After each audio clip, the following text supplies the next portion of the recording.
There's just under a week left until Ju Fufu's banner releases in Zenless Zone Zero, so this begs the question, will you be pulling for Ju Fufu? Now, the nice thing is that we already have Ju Fufu's entire kit details, and you even get to try out a trial version of her in-game with the Holographic Onslaught Arena event. Now for some, you might already be dead set on getting Ju Fufu, if not for her gameplay, but because, just look at her, she's adorable. But it is understandable if you're on the fence. There's a lot of questions to be had, like, is she any good? What teams can I make with her? And probably the most important question that some of you might have is, I already have Lighter though, is she going to power creep him? So today we're going to take a look at Ju Fufu's kit to answer all of these questions and address a much bigger question at whole about the whole power creep thing. Because Ju Fufu, as cute as she may be, she could be the start of a very dangerous trend in Zenless Zone Zero. But first, a brief breakdown of Ju Fufu, and more importantly, her popcorn pot Hui, because Ju Fufu's gameplay revolves around filling up her might bar to at least 100 points, which is the halfway mark. Because once she reaches 100 might, she is able to launch a chain attack which provides a buff to the team called Tiger's Roar, which increases everyone's crit damage as well as their chain attack and ultimate damage, while also buffing Ju Fufu's own personal impact. The might bar will slowly fill up itself with Hui automatically attacking enemies by itself, generating 20 points per hit, but that's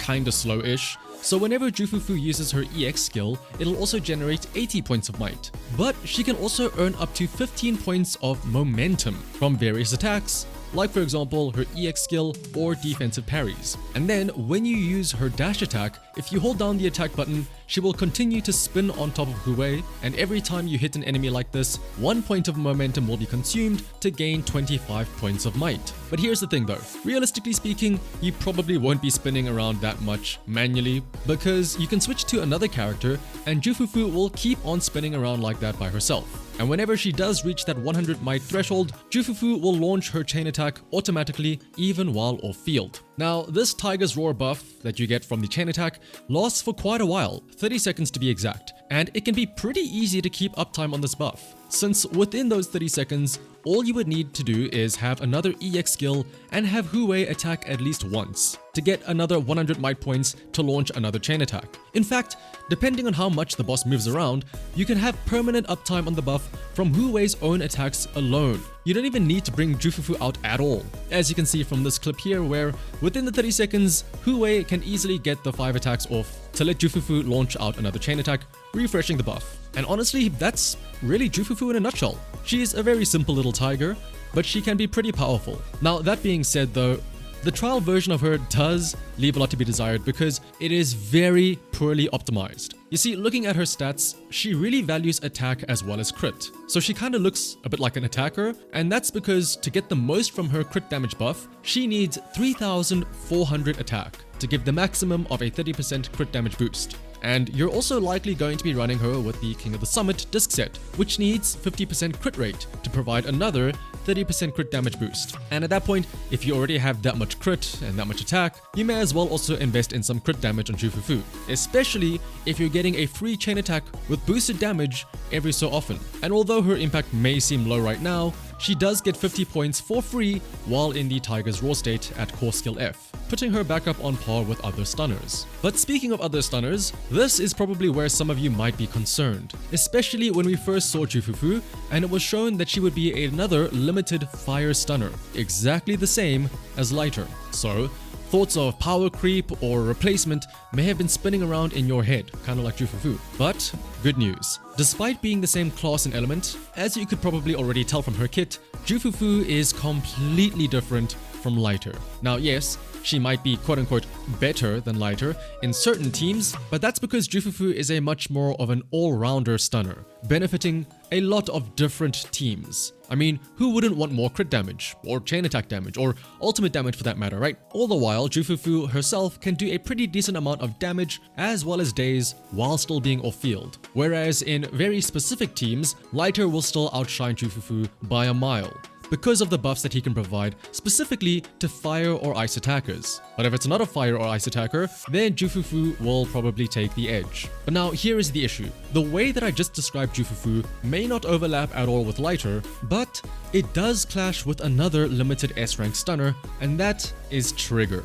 who, despite being a different element, fills a very similar role of a general use off-field stunner. And here is where you might want to start thinking twice about pulling for Ju Fufu. At the end of the day, what does Ju Fufu actually offer to the team, aside from being cute? That is a 50% crit damage buff if she has 3400 attack, which, depending on your luck on substat rolls and if you don't go for her engine, might be a bit difficult to reach. Especially when you remember you also want that 50% crit rate for King of the Summit. But aside from that, she also provides 20% chain damage and 40% ultimate damage when she's at core skill F, as well as of course providing her own decent off-field damage and days build up. And what's more is that if you activate her team passive, she also generates 300 decibels for attack or rupture agents whenever they use their ultimate. But more on that in just a second. Coming back to the disc set though, one nice thing is that Ju Fufu will be able to provide that 30% crit damage buff with a very good uptime because of how often she will be using her chain attack, which is how you trigger the set effect. But now compare that to what Trigger offers. Trigger offers a 35% permanent damage increase because of the stun multiplier, which is active even when not stunned. And this percentage damage increase actually scales better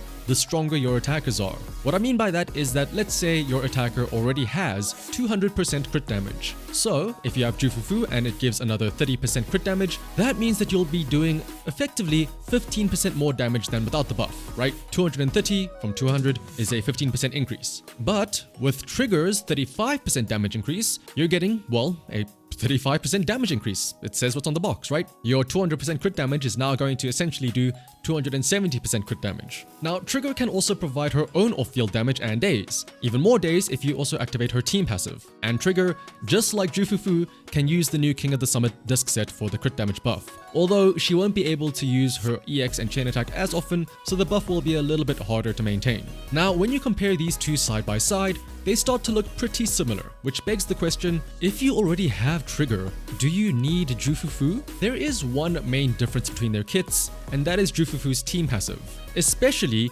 if you have Yi Shen.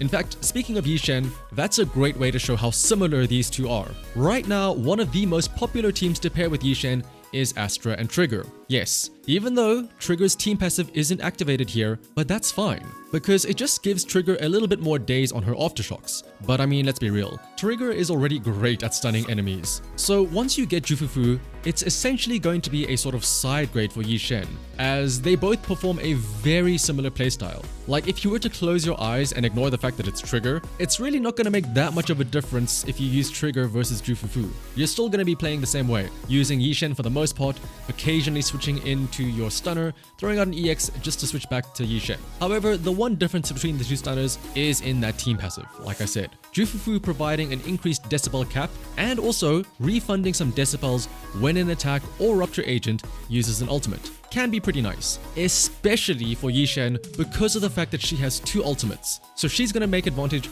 of that decibel regen a lot more often than others. So naturally, this will of course work great with her. But honestly, outside of Yi Shen, I cannot think of how many times I thought to myself, damn, if only I had an extra 300 decibels to get off another ultimate. Only then would I have been able to clear this stage. And let's be real, as much as it synergizes with Yi Shen, that girl does not need the extra help in clearing stuff. She's doing plenty all by herself. All of that is to say that Ju Fufu's team ability, although it does separate her from Trigger, isn't really that much of a wow factor in comparison, right? Does it really set her apart that much from Trigger? Now, don't get me wrong, both Ju Fufu and Trigger are very good. So maybe you could see this question and say, well, if one burger is good, what's wrong with having two burgers? That way you could put them onto one team and have like a super Yi Shen team. Or you could have two different good general stunners for two different bosses in Deadly Assault or Shiyu Defense. And you're not wrong. But unless you really like Ju Fufu, like me, if you already have Trigger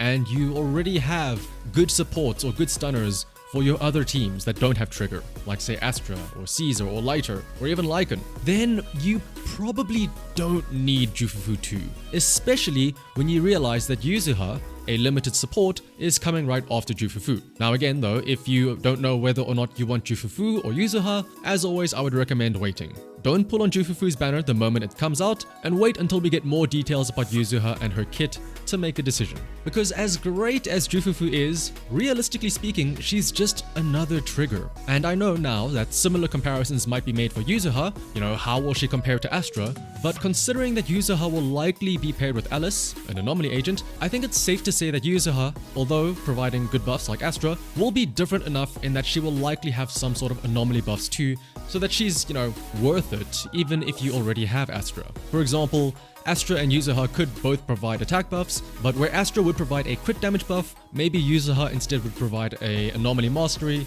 or proficiency buff. Now, all of this being said though, Ju Fufu overlapping with Trigger is, in my opinion, a little bit of a warning sign.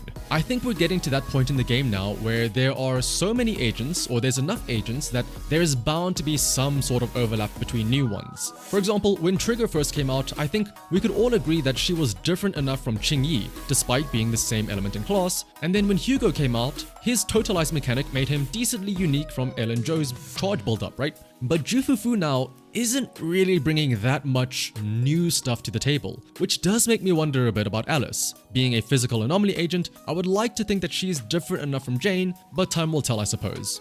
I mean, even another example is, say, Vivian and Bernice, both off-field anomaly agents, where for the most part their gameplay is being off-field and then you defensive parry into them, use their skill, and then switch back to somebody else, right? So this could potentially be the slippery slope where we start to see some repetitive designs, at least in terms of gameplay. But I mean, even in terms of actual visual designs, you could argue that, Vivian was an umbrella girl and then Yuzuha is also another umbrella girl. Albeit, she does have that little raccoon which hopefully changes up how she attacks and makes her different enough from Vivian. But I'm curious though to know what you all think. Will you be pulling for Ju Fufu? If so, why or why not? Personally, although I already have Trigger, I'll still pull for Ju Fufu just because I think she's cute. And at the end of the day, isn't that what's important? And I hope that is, at the end of the day, how most of you are making your own decisions too. Also, I kind of want to make a meme team of all the cats with Nekomata, Pulchra, and Ju Fufu. But yeah, if it weren't for how much I like Ju Fufu, I would have probably skipped her since, I already have Trigger. But again, let me know down in the comments what you think of her.